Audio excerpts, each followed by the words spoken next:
आंहा दा मेगननि प्रब्लेम मेगना माने बेबो दासान्दि सान्दुं गोसाब्ला एसे खाथिनिखौनो सिनाया दा बेखायनो जोंहा नैबे सारा दा ओरैनो फ्रि डक्टर लाबोदों नैबे जोंहा दानि बर्थमान स्पर्ट्स एस'सियेसननि सांग्रां ब्रह्म बिथाङा माने बयबो पाब्लिकफोरखौ अननानै दिनै फ्रि माने मेगननि चेकआप नायनाय मोनसे आयजन खालामदों बावनो जोंबो दा औ सारमोननि माने खावलायनायाव दा नायजाफैनाय जादों आंनि मेगननि प्रब्लेमा मास मोनथाम मोनब्रैसो जाबाय दा अट'मेटिक बिदिनो एखे बे नैबे लामानिफ्राय हरैखौ सिनाया दा खुवा औ औ दा इसोरनि अननायाव सांग्राङा बिदि सुबिदा होदों दा बेखायनो सारनिसिम जोबोद जोबोद साबायखर बिदिनो उनावबो जाहाथे सारा नायलांबाय थाथों बेखिनियानो आं बुंनांगौ सार नोंथांना मा प्रब्लेम जादों आंनि मेगना माने खुवा खुवा नुयो मेगना आलौवो मानो आं दा बिनि थाखायनो बे मेगन नायजानो एसे माबानायाव सारनिसिम आंनि मेगना बिदिनो खुवा खुवा नुनाया एसे गोबावानो जाहैबाय नुवा दा बेखायनो आं बे सारनिसिम एसे बिदिनो डक्टर फैदों होननायखाय लायनो थांनायाव आं फैफानाय जादों आरो दा मेगनाव बे लिरनाय फिसा फिसाखौथ' आं नुवा जाहैबाय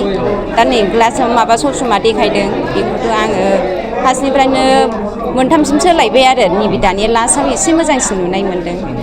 दा मा होनो ससमा देखायोना ससमा होयो ना अपारेसनाव थाङो आं बेखौ बुंनो हाला आरो मा बुंगोन नोंथांमोनखौ जुदि हेफाजाब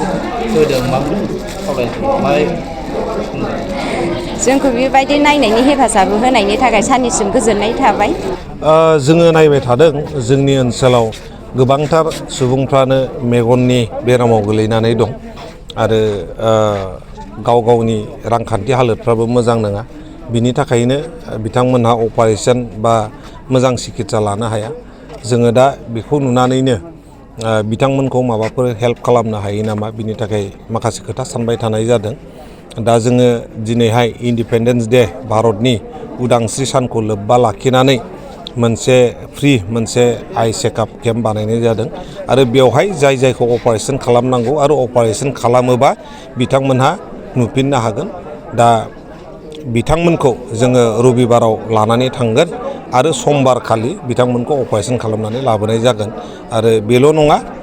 थांनाय समफ्रावबो जोङो गुबुन गुबुन जायगायाव माखासे बेक्तिफोरखौ एराउन्ड 40 to 50 बेक्तिफोरखौ जाय बिथांमोनहा बोसोरब्रै बोसोरबा धरि जेबो नुलामोन बिथांमोननि मेगनखौ सार्जारि खालामनानै अपारेसन खालामनानै दा नर्मेल अबस्थायाव एबा मोजाङै नुफिननायनि अबस्था फैबाय दा बेनो दिनै बेसेबांसो मेगननि बेमार जानायफ्रा नायजाफैदों दिनै खमसे खम बाहाय 150-200 जनसो दा जमा जानानै दङ दा बिनि गेजेरावनो जोङो बासिबाय थादों जिहेतु सार्जारिनि खोथा बेवहाय सुगारा नर्मेल थानांगोन प्रेसारा नर्मेल थानांगोन आरो अबेखौबा हायो अबेखौबा हाया आरो बैसोनिबो खोथा दङ बेखौ गासैबो डक्टरा बुंगोन जाय बिथांमोनखौ लांनाय लोगो लोगोनो सार्जारि खालामनानै अपारेसन खालामनानै हामहोनो हायो बिथांमोनखौ जोङो इमिडियेटलि लांनानै अपारेसन खालामनानै जाहाथे बिथांमोनहा मोजां जोंनि बे जेनाखि सोमखोर बुहुम बेखौ नुफिननो हायो जों बिनि थाखाय बेबस्थाखौ लागोन